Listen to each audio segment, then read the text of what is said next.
Nanti mau kiamat turun lagi. Nah, turunnya ini kalau kita umat Islam, hadisnya itu yang 3 tadi itu, membunuh babi, mematahkan salib, melawan Dajjal. Nah, kalau mereka enggak, menjemput mereka ke surga. Jadi itu fundamental kuat bagi mereka. Nah, mereka tidak tahu bahwa cerita itu sebetulnya dibangun sebagai bentuk pertahanan mental bagi pengikut-pengikut Yesus.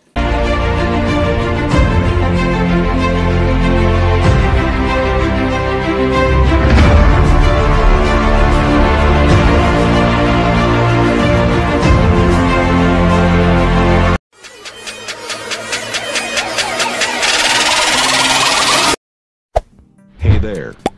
Subscribe to my channel. And also press this bell icon. Halo saudara-saudaraku yang terkasih di dalam Tuhan dimanapun Anda berada. Bertemu kembali dengan saya Rina Solihin dalam channel Rina Menjawab. Teman-teman, senang rasanya bisa hadir kembali di tengah teman-teman kali ini. Dan saya berharap kita semua dalam keadaan sehat, walafiat, dan tidak kurang satu apapun. Teman-teman, kali ini saya tertarik sekali untuk mengomentari ya sebuah video dari tetangga kita Muslim, yaitu dari Ustadz Embetik ya. Ini Ustadz atau bukan ya? Tapi dari saudara Embetik, teman-teman. Dan kita tahu bahwa Embetik ini sering sekali membuat video-video yang kontras ya dengan pengajaran kekristenan ya. Dia juga yang mengatakan bahwa Injil yang asli itu adalah Injil Barnabas. Kemudian dia juga mengatakan bahwa Yesus berpoligami. Kemudian dia juga mengatakan bahwa Yesus menikah. Istrinya adalah Maria Magdalena. Banyak lagi ya, aneh-aneh ya, yang aneh-aneh dari Ustadz Embetik ini. Teman-teman, kali ini dia berbicara tentang kedatangan Tuhan Yesus. Ya, di awal-awal saya hanya mendengar dia berbicara tentang Isa, ya. Kalau dia berbicara tentang Isa, EGP, emang gue pikirin, ya kan?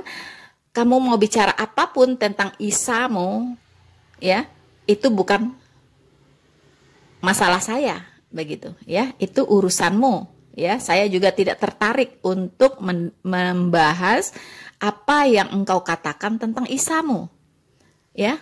I don't care. Ya, tetapi kesininya ternyata dia sedang menyangkali Yesus Kristus, ya.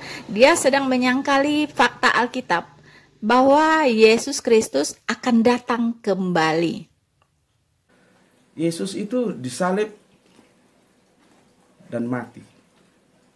Akhirnya dikuburkan, bangkit lagi. Kan begitu. Nah, bangkit lagi itu sebelum naik ke atas surga, kata mereka. Bibelnya juga nggak kompak. Ada yang bilang ke surga, ke langit, ya. Jadi 40 hari disalib, diambil sama Yusuf Arimatea, dimakamkan 3 hari 3 malam. Ya, ini benar salahnya nanti lah kita bicarakan ya. Terus bangkit. Ya, terus ketemu istrinya Maria Magdalena, terus ketemu selama 40 hari itu dia itu ketemu pengikut-pengikutnya. Gue juga heran bagaimana dalam waktu 40 hari dan dia TO, target operation, kok bisa bebas, kok enggak orang-orang Yahudi, orang-orang Romawi itu, loh ini kok disalib kok masih hidup, seharusnya kan begitu. Tapi oke lah, itu kita biarkan. Setelah 40 hari dia naik ke surga, menyiapkan tempat di rumah Bapa. Ada bilang ke surga, ke langit, gitu ya. Nah, nanti mau kiamat turun lagi. Nah, turunnya ini kalau kita umat Islam, hadisnya itu yang 3 tadi itu, membunuh babi, mematahkan salib, melawan Dajjal. Nah, kalau mereka enggak, menjemput mereka ke surga. Jadi itu fundamental kuat bagi mereka.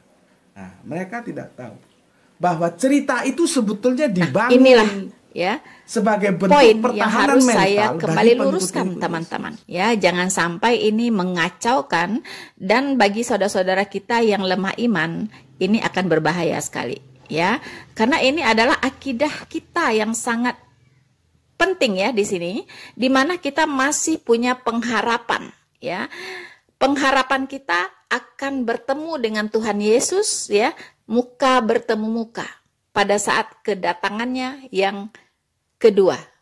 Nah, sebenarnya di dalam video itu ada dua ustadz atau kiai apalah ya, itu berdiskusi ya tentang kedatangan Yesus, katanya datang atau tidak datang, turun atau tidak turun maksudnya ya. Jadi dia turun ke bumi atau tidak begitu. Ternyata ada di Muslim ini ya dua pandangan teman-teman. Jadi di dalam Islam pun terbelah, ternyata terbelah ya. Ada kelompok yang tidak percaya bahwa Yesus akan turun kembali. Ada lagi kelompok yang percaya bahwa Yesus akan datang kembali. Nah, dia katakan waktu dia datang kembali ada 3 hal yang akan dia lakukan. Pertama, dia akan mematahkan salib. Wow. Ya, tetapi ketika ditanya bagaimana cara dia mematahkan salib, apakah dia masuk ke gereja-gereja ngambilin salib lalu dipatahkan? Nah, si ustadz ini juga tobing, teman-teman, tolol, bingung sendiri, ya, nggak bisa menjelaskan bagaimana caranya Yesus mematahkan salib. Dia tidak bisa jawab juga, ya, dia tidak bisa jawab, bingung sendiri, ya teman-teman. Kemudian membunuh babi. Nah, membunuh babi bagaimana caranya? Ya, apakah semua babi di seluruh dunia dikumpulkan lalu dibunuh atau bagaimana? Begitu, bingung juga karena tidak ada penjelasan lebih lanjut. Kemudian memerangi Dajjal. Nah, Dajjal yang mana yang mau diserangi? Dajjal yang seperti apa? Bagaimana caranya memerangi? Nah, juga tidak ada penjelasan. Jadi ada dua pandangan. Nah, bagi saya, ya, bagi kita tentunya dari iman kekristenan, kedua-duanya ini zong, ya, zong teman-teman, ya. Tidak ada yang benar, ya. Kedua-duanya ini tidak ubahnya dengan hikayat 1001 malam, ya, cerita Abu Nawas yang tidak ada dasar kebenarannya di dalam Alkitab. Mengapa saya katakan harus di dalam Alkitab? Karena dia bicara tentang Yesus Kristus, ya. Dia bicara tentang Yesus Kristus. Ternyata orang dua ini belum bisa membedakan Isa dengan Yesus. Begitu. Satu saat dia sebut itu Isa, satu saat dia sebut itu Yesus. Jadi masih galau teman-teman, galau ya.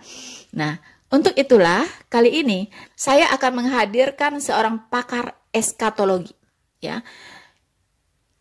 Yang luar biasa teman-teman. Dan beliau ini masih muda sekali ya. Beliau ini sudah malang melintang ya, mendalami eskatologi. Beliau juga seorang gembala. Gembala saya tentunya teman-teman, masih muda, dan beliau ini adalah seorang doktor teologi, juga dokter teman-teman ya. Jadi dokter terbaik tamatan Universitas Indonesia, saya kurang tahu tahun berapa ya. Oke, beliau akan memaparkan secara kronologis, runtut ya. Apa sih sebenarnya? Benarkah Tuhan Yesus akan datang kembali atau tidak?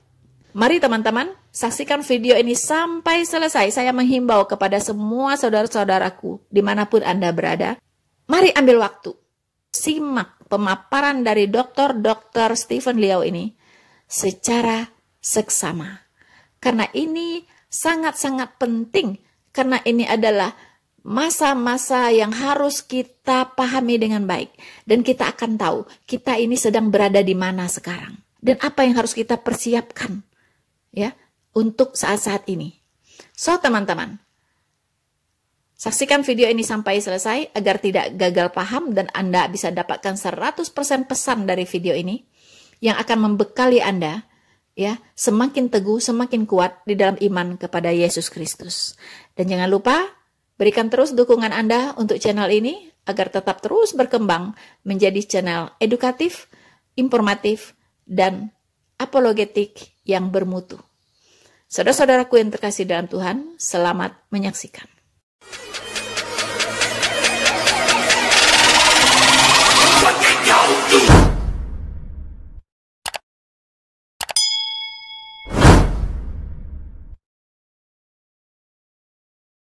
Siap untuk lanjut? Ya. Oke, puji Tuhan.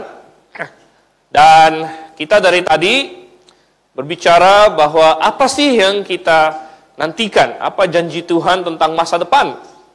Dan kita sudah lihat sejarah dunia ini.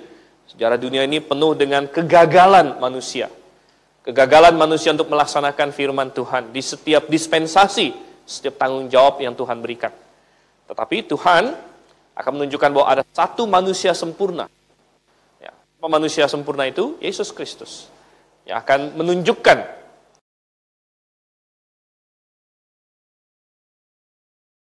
dengan sempurna di muka bumi ini. Dan kita menantikan kerajaan itu. Dan kita tahu bahwa sebelum kerajaan itu datang, harus datang dulu rajanya. Jadi rajanya datang akan mendirikan kerajaannya. Makanya kerajaan memerlukan rajanya. Jadi kalau kita bicara mengenai kedatangan Yesus Kristus, ini adalah salah satu event yang kita nantikan. Yesus Kristus akan datang ke muka bumi ini untuk mendirikan kerajaannya di bumi ini. Lalu kita bertanya, apa yang masih kita tunggu? Kapan itu akan terjadi? Mari kita buka bersama Daniel pasal 9 ayat 24 sampai 27. Dan kalau ada yang kurang terlihat di sini, Anda baca di Alkitab. Ya, ini adalah nubuat. Daniel 9 ayat 24 sampai 27 adalah nubuat yang sangat penting, sangat krusial untuk memahami kapan Yesus Kristus akan datang lagi untuk mendirikan kerajaan 1000 tahun. Oke, saya bacakan ya. Sebenarnya yang penting-penting ini saya bikin highlight merah. Tapi gini, kira-kira bunyinya Anda bisa ikutin dalam Alkitab Anda. 70 kali 7 masa katanya. 70 kali 7 masa. Dan masa ini adalah tahun. Nanti kita akan lihat. Masa ini adalah tahun. 70 kali 7 masa telah ditetapkan atas bangsamu dan atas kotamu yang kudus. Bangsamu ini bangsa siapa maksudnya? Ya, ini bungus ini kan Daniel. Bangsamu, bangsanya Daniel adalah Israel. Kotamu yang kudus, apa maksudnya? Yerusalem tentunya. Ya. Untuk melenyapkan kefasikan, untuk mengakhiri dosa, untuk menghapus kesalahan, untuk mendatangkan keadilan yang kekal, untuk menggenapkan penglihatan dan nabi. Jadi, semua janji dalam perjanjian lama akan digenapi, termasuk janji tentang kerajaan Daud itu. Janji tentang anak Daud akan memerintah. Jadi menggenapkan penglihatan dan nabi untuk mengurapi yang maha kudus. Ya. Hitungnya dari kapan? Hitungnya dari kapan? 70 kali 7 masa ini hitung dari kapan? Maka ketahuilah dan pahamilah.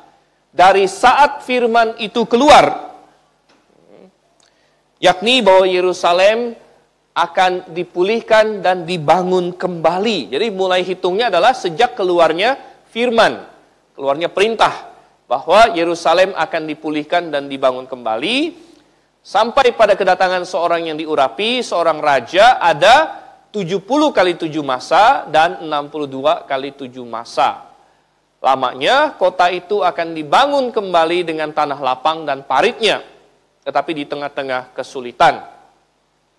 Jadi rupanya 70 kali 7 masa ini dibagi menjadi beberapa segmen, yaitu 7 kali 7, 62 kali 7 plus nanti 1 kali 7. Ini kan hukum distributif dalam matematika ya. 62 kali 7 plus 7 kali 7 plus 62 kali 7 plus 1 kali 7 sama dengan 70 kali 7.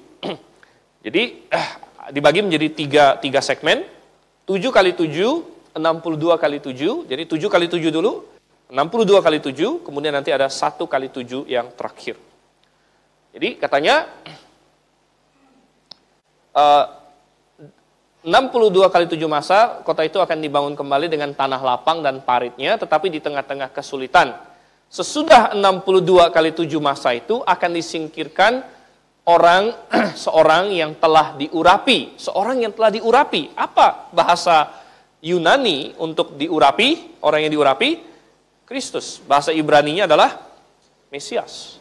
Jadi intinya ini adalah Mesias. Akan disingkirkan Mesias. Seorang yang diurapi akan disingkirkan Kristus, padahal tidak ada salahnya. Siapa di dunia ini yang tidak ada salah? Ya, tentu hanyalah Yesus Kristus saja, manusia yang tidak berdosa, tidak ada salahnya apa-apa. Maka datanglah rakyat seorang raja,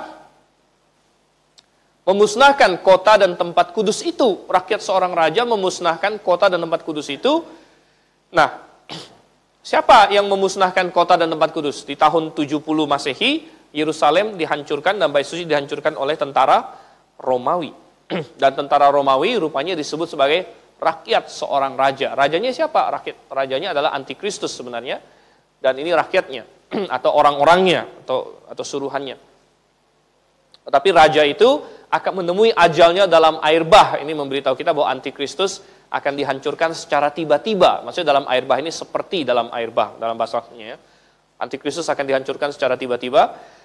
Dan sampai pada akhir zaman akan ada peperangan dan pemusnahan seperti yang telah ditetapkan. Raja itu, ya raja ini. Jadi ada dua raja yang disebut. Nah, raja yang pertama adalah raja yang diurapi, yaitu disebut sebagai Mesias. Sampai kedatangan seorang raja yang diurapi, ini Raja Mesias. Lalu ada raja lain lagi. Ini Kristus, ini adalah Antikristus. Nah, dalam bahasa Yunani, kata anti bisa berarti juga menggantikan. Jadi kalau kita hari ini bahasa Indonesia, kita bilang anti, kita memahami anti itu maksudnya melawan, bertentangan. Tapi dalam bahasa Yunani, anti bisa melawan, bisa juga menggantikan. Dan dia ini meniru-niru Kristus memang. Jadi raja yang kedua ini Antikristus, dia akan menghancurkan kota dan tempat kudus, ya, rakyatnya menghancurkan. Dan raja itu, Antikristus akan membuat perjanjian itu menjadi berat bagi banyak orang selama 1 kali 7 masa. Ini yang terakhir, 1 kali 7 masa. Pada pertengahan 7 masa itu, ia akan menghentikan korban sembelihan dan korban santapan. Dan di atas sayap kekejian akan datang yang membinasakan, sampai pemusnahan yang telah ditetapkan menimpa yang membinasakan itu. Oke, jadi ini teksnya, kita gambarkan skemanya. Skemanya kira-kira seperti ini. 70 kali 7 tahun. Ya. Dimulai dari kapan? Dimulai dari firman keluar untuk mendirikan kembali Yerusalem. Dan itu terjadi, kita tahu, di zaman Nehemia. Kalau kita baca Nehemia pasal 1 dan pasal 2, di tahun ke-20 Raja Artasasta, Nehemia mendapatkan mandat untuk kembali ke Yerusalem, untuk membangun kembali Yerusalem. Dan karena Alkitab tulis dengan begitu jelas, tahun ke-20 zaman Raja Artasasta, maka kita tahu dari sejarah bahwa itu adalah sekitar tahun 445 sebelum Masehi. Jadi ini mulai hitung, katanya pertama ada 7 kali 7. 7 kali 7, 49 tahun. Nah, 7 kali 7 ini apa? 7 kali 7 ini adalah masa yang diperlukan untuk membangun Yerusalem kembali sampai baik, sampai bagus, ya. Makanya katanya selama 62 kali 7 kota itu terbangun walaupun di tengah-tengah kesulitan. Jadi 7 kali 7 pertama dalam masa pembangunan kembali Yerusalem. Kemudian 62 kali 7 kota itu terbangun walaupun dalam kesusahan dengan parit dan lain sebagainya. Ini adalah gambaran pembangunan kembali yang dilakukan oleh Nehemia. Dan setelah 62 kali 7 itu datanglah seorang yang diurapi katanya, dan dia disingkirkan walaupun tidak ada salah apa-apa. Jadi dari sekitar 445 sampai kematian Yesus, yang kalau kita perkirakan sekitar 32 Masehi, kalau dihitung, ya, maka benar-benar persis sekali 69 kali 7, yaitu 483 tahun. Ya, mungkin ini agak sedikit buram, nggak kelihatan ya, tapi 69 kali 7, 483 tahun, dikali 360 hari, 173.880 hari. Dan ada ahli-ahli Alkitab, salah satunya Anderson, dia menulis tesis, dia menulis buku, bahkan untuk menghitung semua ini, bahwa antara 445 sebelum Masehi, bahkan dia hitung dari bulan Nisan, sampai kepada Nisan Yesus disalibkan, karena Yesus disalibkan bulan Nisan juga, kira-kira pada hari Paskahnya, yaitu kira-kira 14 Nisan, itu menurut hitungan dia adalah persis 173.880 hari. Bayangkan saudara-saudara. Jadi nubuat yang digenapkan secara persis sekali. Tetapi setelah itu masih ada 1 kali 7 lagi yang terakhir. Karena setelah 70 kali 7 ini baru kita akan masuk ke dalam kerajaan 1000 tahun. Ingat, 70 kali 7 sudah ditetapkan atas bangsamu untuk menggenapi semuanya. Ya, untuk menggenapi semuanya. Jadi setelah 70 kali 7 ini baru kita masuk ke dalam kerajaan milenium yang ditunggu-tunggu itu. Jadi kapan nih? Kapan yang 1 kali 7-nya lagi? Mestinya kan lanjut. 7 kali 7, 62 kali 7, mestinya lanjut lagi 1 kali 7. Tetapi ternyata 1 kali 7-nya tidak langsung rupanya. Tidak langsung, tetapi diselak gitu ya, disisipi di antara 62 ini dengan yang minggu yang terakhir ada masa sisipan. Dan sebenarnya masa sisipan ini sudah sudah dikasih hint oleh Tuhan di Daniel 9 tadi, bahwa setelah disingkirkannya seorang yang telah diurapi padahal tidak ada salahnya apa-apa, akan ada penghancuran Yerusalem dan tempat kudus dulu sebelum masuk ke 1 kali 7 yang terakhir. Dan ternyata benar, penghancuran Yerusalem terjadinya pada tahun 70 Masehi. Tahun 70 Masehi terjadi penghancuran, jadi rupanya tidak langsung segera masuk ke dalam 1 minggu terakhir. Oleh karena itu, ada masa sisipan, dan ternyata masa sisipan ini cukup panjang karena orang Israel menolak Mesias mereka. Sebenarnya kalau orang Israel menerima Mesias mereka, mungkin masa sisipannya pendek, ya. Pendek, dan tidak lama kemudian mereka akan masuk ke dalam 1 kali 7 yang terakhir. Tapi karena orang Israel menolak Mesias mereka, maka Tuhan memasukkan program yang berikutnya yang Tuhan sudah tahu sebenarnya, yaitu program masa gereja lokal. Dan inilah kita sekarang ada di sini sekarang, ya, masa gereja lokal. Cuman kita nggak tahu kita lagi ada di mana nih, ya. Entah di sini atau di sini, kita nggak tahu. Ya. Karena nanti dengan demikian, ketika masa gereja ini selesai, baru kita lanjut lagi ke 1 minggu terakhir yang dinubuatkan oleh Daniel, di mana raja itu, Antikristus, akan membuat perjanjian selama 7 tahun dengan Israel, dan di tengah-tengahnya dia akan masuk ke bait suci, menghentikan korban dan menajiskan bait suci. Ini adalah yang diajarkan oleh Daniel dan diteguhkan oleh kitab Wahyu. Jadi kita sekarang ada di sini. Kalau kita tanya kapan milenium akan datang, yang kita tarik kan milenium. Karena sebelum milenium datang adalah Yesus Kristus datang. Jadi kita bilang kita pre-milenium. Sebelum milenium Yesus Kristus datang. Lalu kita tanya kapan Yesus akan datang? Ya, berarti kapan milenium akan datang? Kapan milenium akan datang? Setelah 7 tahun terakhir yang dinubuatkan oleh Daniel. Dan kapan 7 tahun yang terakhir yang dinubuatkan oleh Daniel itu akan datang? Setelah masa gereja selesai. Jadi pertanyaannya seperti itu. Dan jawabannya seperti itu. Kapan Tuhan Yesus datang? Ya, Tuhan Yesus datang sebelum milenium. Kapan itu milenium? Milenium adalah setelah 70 kali 7 selesai. Kapan 70 kali 7 selesai? Ya, kita masih menunggu yang terakhir ini. Kapan ini datang? Ya, ketika masa gereja selesai. Jadi, sebenarnya yang kita nantikan adalah masa gereja selesai. Ketika masa gereja selesai, kita masuk ke 1 kali 7 tahun terakhir. Kemudian habis itu Tuhan Yesus datang kembali ke bumi. Kemudian kita masuk ke milenium. Ya. Nah, ini yang kita nantikan sesuai dengan nubuat di dalam Daniel. Nah, lalu pertanyaannya sekarang, kapan masa gereja akan selesai? Dan apa tandanya masa gereja selesai? Apa tandanya masa gereja selesai? Dan tanda dari masa gereja selesai adalah akan ada yang disebut sebagai pengangkatan. Pengangkatan atau yang disebut sebagai rapture. Dan ada 3 perikop yang berbicara mengenai pengangkatan. Yang pertama, 1 Tesalonika pasal 4. Coba kita buka. 1 Tesalonika pasal 4, ayatnya yang ke-13 sampai 18 sebenarnya.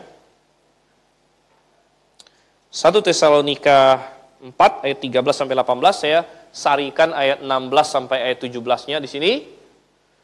Dikatakan, pada waktu tanda diberi, yaitu pada waktu penghulu malaikat berseru dan sangkakala Allah berbunyi, maka Tuhan sendiri akan turun dari sorga. Dan mereka yang mati dalam Kristus akan lebih dahulu bangkit. Sesudah itu kita yang hidup, yang masih tinggal, akan diangkat bersama-sama dengan mereka dalam awan, menyongsong Tuhan di angkasa. Nah, ini beberapa detail yang penting. Jadi istilah pengangkatan itu ada di sini. Diangkat, kata diangkat. Ya. Kita yang masih hidup, yang masih tinggal akan diangkat. Nah, kata diangkat dalam bahasa aslinya itu harpazo. Ya. Bisa juga diartikan seperti dirampas, ya, dirampas atau ditarik. Ya. Dan dalam bahasa Latinnya adalah dari kata rapto. Ya, rapto. Dan kata rapto akhirnya muncul istilah rapture. Rapture itu artinya pengangkatan. Jadi doktrin rapture, banyak orang hari ini tidak percaya dan sangat membenci doktrin rapture. Ya, dan mereka bilang bahwa ini adalah doktrin yang salah, tapi kita bilang bahwa Alkitab mengajarkan bahwa ada pengangkatan. Ya, ada pengangkatan akan menyongsong Tuhan di angkasa berbarengan dengan kebangkitan orang-orang yang mati dalam Kristus. Nah, orang yang mati dalam Kristus ini adalah istilah untuk orang-orang percaya perjanjian baru. Nah, jadi orang-orang yang percaya Yesus setelah Yesus datang, setelah Yesus mati dan bangkit, itu disebut mati di dalam Kristus. Jadi orang-orang percaya perjanjian baru akan bangkit, ya. Dan kemudian kita yang masih tinggal, dan perhatikan kata kita di sini. Kita ini maksudnya siapa? Nah, ya. Yang nulis ini siapa? Ya. Yang nulis 1 Tesalonika adalah Paulus. Berarti Paulus mengharapkan dirinya sendiri ikut mendengar, ya. Berarti Paulus berharap bahwa dirinya bisa jadi ikut di dalam peristiwa ini. Makanya dia pakai istilah kita yang hidup yang masih tinggal. Padahal Paulus itu hidupnya sudah ya hampir 2000 tahun yang lalu. Tapi hampir 2000 tahun yang lalu pun dia menantikan peristiwa ini. Dia menantikan, oleh karena itu dia pakai istilah kita. Kita yang hidup yang masih tinggal. Nah, tentu Paulus sudah mati. Berarti Tuhan tidak datang pada zaman dia, dan tidak datang di abad kedua, tidak datang di abad ketiga, tidak datang di abad keempat, tidak datang di abad 20, ya, sekarang sudah abad 20, 21, ya. Dan apakah dia akan datang di abad 21? Ya, mungkin kita akan melihat ya setelah seminar ini, ada nggak kesimpulannya, gitu kan? Ya. Dan kita yang hidup yang masih tinggal, ya tentu ya termasuk kita hari ini kalau begitu. Tapi bisa jadi ya. Nah, ini adalah perikop pertama tentang pengangkatan. Lalu perikop kedua mengenai pengangkatan itu adanya di 1 Korintus 15. Kita buka 1 Korintus 15 ayat yang ke-51 dan 53 sampai 53 ya. Dan di sini dikatakan, sesungguhnya aku menyatakan kepadamu suatu rahasia, kita tidak akan mati semuanya. Oh, ini rahasia katanya, rahasia, benar rahasia. Rahasia kalau dalam Alkitab itu bukan berarti nggak ada orang tahu punya, karena kalau gitu udah bukan rahasia lagi, ini kita udah tahu sekarang. Ya. Rahasia maksud dalam Alkitab adalah sesuatu yang tadinya Tuhan belum kasih tahu, tetapi dalam perjanjian baru Tuhan singkapkan. Jadi tadinya rahasia, sekarang bukan rahasia lagi. Dan di dalam Ibrani dikatakan sebenarnya manusia ditetapkan untuk mati berapa kali? 1 kali, dan setelah itu dihakimi. Tapi ada rahasia. Ada rahasia bahwa ternyata tidak semuanya akan mati. Tidak semua akan mati, berarti cocok dengan yang 1 Tesalonika tadi. Cocok dengan 1 Tesalonika tadi bahwa yang mati akan bangkit dan yang masih hidup akan tidak mati, tapi langsung diubah dan diangkat. Tapi kita semua akan diubah. Nah, berapa lama pengubahan itu terjadi? Dalam sekejap mata. Jadi kita ini bukan bicara mengenai pelan-pelan berubah gitu kan, nah, atau evolusi gitu ya, nah, dari kerak jadi manusia katanya butuh jutaan tahun, itu bohong semua saudara ya. Nah, itu kita berubah apa gimana? Enggak, dalam sekejap mata. Pada bunyi nafiri yang terakhir katanya. Nafiri apa yang terakhir ini? Ini adalah nafiri yang terakhir di zaman gereja. Ini mengindikasikan berakhirnya zaman gereja. So, nafiri akan berbunyi dan orang-orang mati akan dibangkitkan. Nah, ini cocok dengan yang 1 Tesalonika 4 yang mati bangkit duluan. Dan dalam keadaan yang tidak binasa, dan kita semua akan diubah. Jadi termasuk yang masih hidup. Karena yang binasa ini harus mengenakan yang tidak dapat binasa. Oke. Ini adalah di 1 Korintus 15. ya, di 1 Korintus 15. Ini perikop kedua yang berbicara mengenai rapture. Lalu kita melihat perikop ketiga yang berbicara mengenai rapture ada di Yohanes 14. Di Yohanes pasal yang ke-14 ayat 2 sampai dengan ayat yang ketiga dikatakan di situ, di rumah Bapakku banyak tempat tinggal. Ini Tuhan Yesus bilang. Ini Tuhan Yesus mengatakan ini sebelum dia disalibkan. Dia mau hibur murid-muridnya. Lalu dia bilang, aku pergi ke situ untuk menyediakan tempat bagimu. Dan apabila aku telah pergi ke situ dan telah menyediakan tempat bagimu, aku akan datang kembali. Aku akan datang kembali dan membawa kamu ke tempatku. Jadi Tuhan berjanji membawa orang Kristen ke tempatku. Tempatnya di mana sih? Di rumah Bapa. Jadi di sorga. Nah, ini sangat penting, nanti kan kita lihat ya. Jadi Tuhan berjanji ketika dia datang kembali, dia akan bawa kita ke sorga. Supaya di tempat di mana aku berada, kamu pun berada. Nah, jadi Tuhan Yesus berjanji untuk datang bawa kita kembali ke sorga. Sekarang pertanyaannya begini, kalau gitu kapan? Ya, kapan ini akan terjadi? Ini kita sudah baca tiga perikop tentang pengangkatan. Maka ya, kita memutuskan ya, bahwa ternyata kedatangan Tuhan itu berada dalam dua fase. Ya, dalam dua fase. Jadi dua fase kedatangan kedua. Dua fase kedatangan kedua. Jadi begini. Waktu orang Israel dulu menantikan Mesias, mereka sangat percaya bahwa Mesias akan datang. Mereka sangat percaya Mesias akan datang, tetapi mereka gagal untuk memperhatikan detil-detil nubuat, karena mempelajari Alkitab detil-detil itu sangat penting. Jadi dalam Perjanjian Lama ada nubuat bahwa Yesus datang sebagai hamba. Di Yesaya bilang dia datang sebagai hamba. Dia akan menderita, mati bagi kita. Dia akan disalibkan, matinya di antara para penjahat. Dia akan menanggung dosa kita. Jadi ada nubuat tentang dia menderita. Lalu ada juga nubuat tentang Mesias datang akan memerintah, akan menjadi raja, akan hebat, kekuasaannya selama-lamanya, dan sebagainya. Dan orang Yahudi menantikan Mesias mereka tidak memperhatikan detil kedua jenis nubuatan tentang kedatangan Mesias ini, sehingga mereka tidak berpikir bahwa Mesias akan datang dua kali.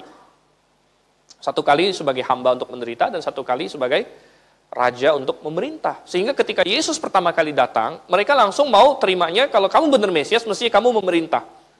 Mestinya kamu menggenapi semua nubuat tentang yang hebat, yang wah, yang mengalahkan semua musuh dan sebagainya. Mestinya kalau kamu Mesias, kamu berlaku seperti itu. Tapi mereka lupa bahwa di dalam nubuat Perjanjian Lama ada dua jenis kedatangan yang mestinya mereka bisa lihat karena detailnya berbeda. Kok yang satu jadi hamba, yang satu jadi raja.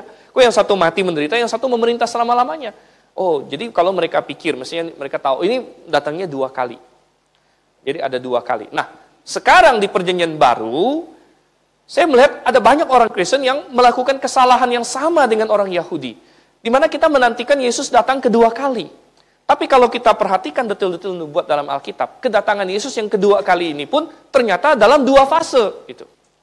Tetapi banyak orang yang menggabungkan kedua fase itu menjadi satu. Nah, jadi mereka hanya berpikir Yesus akan datang kedua kali, tapi tidak dengan jeli mempelajari nubuat-nubuat dalam Alkitab, dan ada banyak hal yang berbeda yang dinyatakan tentang Yesus datang kedua kali itu. Yang tidak mungkin semuanya dalam satu kedatangan, jadi pasti ada dua fase. Sebagai contoh, jadi kalau saya lihat balik ya ke sini ya. Saya balik ke sini, balik ke ini. Jadi kita percaya kedatangan Tuhan yang kedua itu ada dua fase. Yang fase pertama adalah sebelum 7 tahun terakhir ini, yaitu untuk mengangkat kita. Untuk mengangkat kita, dan kemudian fase yang kedua dia datang setelah yang 7 tahun terakhir ini. Nah, ini adalah nanti bersama dengan kita. Oke, dan kita akan melihat bahwa ternyata dalam Alkitab ada banyak detil-detil nubuatan yang mengharuskan penafsiran yang demikian, atau mengharuskan paham yang demikian. Karena kita melihat ternyata ada banyak perbedaan nubuat-nubuat tentang pengangkatan dan nubuat-nubuat tentang kedatangan kedua ke bumi. Jadi ini boleh dibilang kedatangan Tuhan, nggak boleh juga dibilang kedatangan Tuhan, tapi kedatangan Tuhan ke angkasa. Ya. Makanya nanti poin nomor 2 di sini, Kristus turun ke angkasa. Tadi kan sudah baca di 1 Tesalonika 4 kan? Kita akan menyongsong Tuhan di angkasa. Tapi nanti kita akan melihat, ya, Kristus turun ke bumi. Oke. Perbedaannya apa? 1. Pengangkatan disebut rahasia dalam perjanjian lama. Tadi kita sudah baca 1 Korintus 5:1. Aku menyatakan kepadamu suatu rahasia katanya. Rahasia itu tadi saya bilang sesuatu yang belum dinyatakan perjanjian lama atau dinyatakannya dengan sangat samar-samar, tetapi kemudian di perjanjian baru dibuat menjadi sangat jelas. Itu adalah rahasia dalam Alkitab. Mysterion. Jadi di dalam Paulus ketika menulis tentang pengangkatan, dia sebut ini suatu rahasia, berarti dalam PL belum dinyatakan. Tetapi kalau kedatangan Yesus ke bumi itu sudah dinyatakan dalam perjanjian lama banyak kali. Banyak kali di Zakaria, di Yesaya, di segala macam sudah mengatakan Yesus akan datang, akan memerintah di bumi ini. Jadi ini bukan rahasia lagi. Tapi kalau pengangkatan orang-orang percaya perjanjian baru itu rahasia. Karena seluruh program jemaat ini bahkan adalah rahasia. Nah, jadi dispensasi gereja lokal adalah sebuah rahasia. Anda boleh baca Efesus pasal 3, Paulus bilang ini adalah rahasia tugas penyelenggaraan kasih karunia yang Tuhan percayakan kepadaku. Coba kita buka Zakaria 14. Zakaria pasal 14. Kita lihat ayat 2 sampai ayat yang keempat. Ya, boleh dibaca, tolong, moderator. Ayatnya yang kedua sampai keempat. Aku akan mengumpulkan segala bangsa untuk memerangi Yerusalem. Kota itu akan direbut, rumah-rumah akan dirampoki, dan perempuan-perempuan akan ditiduri. Setengah dari penduduk kota itu harus pergi ke dalam pembuangan, tetapi selebihnya dari bangsa itu tidak akan dilenyapkan dari kota itu. Kemudian Tuhan akan maju berperang melawan bangsa-bangsa itu seperti ia berperang pada hari pertempuran. Pada waktu itu kakinya akan berjejak di Bukit Zaitun yang terletak di depan Yerusalem di sebelah timur. Bukit Zaitun itu akan terbelah dua dari timur ke barat sehingga terjadi suatu lembah yang sangat besar.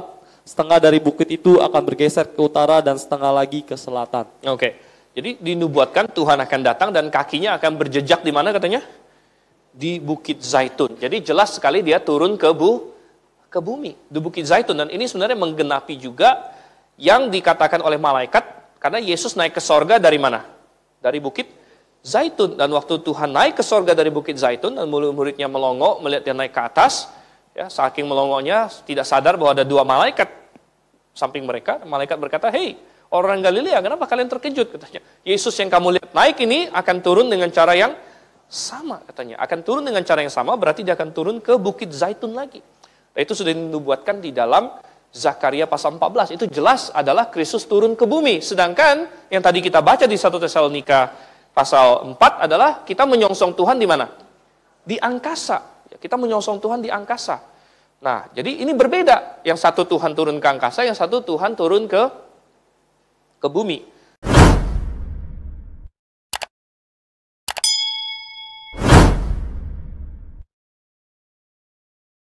So, saudara-saudaraku yang terkasih di dalam Tuhan, begitu luar biasa pemaparan dari Dr. Stephen Liao tentang nubuatan sampai kepada penggenapan. Bahkan ada yang belum digenapi yang sekarang kita sedang tunggu-tunggu, yaitu rapture, pengangkatan, dan kedatangan Tuhan Yesus yang kedua kali di Bukit Zaitun. Semoga teman-teman semuanya dan juga saudara-saudara muslim tercerahkan dan tidak lagi membuat kebenaran sendiri. Terima kasih untuk perhatian Anda semua. Tuhan Yesus memberkati kita. Maranatha.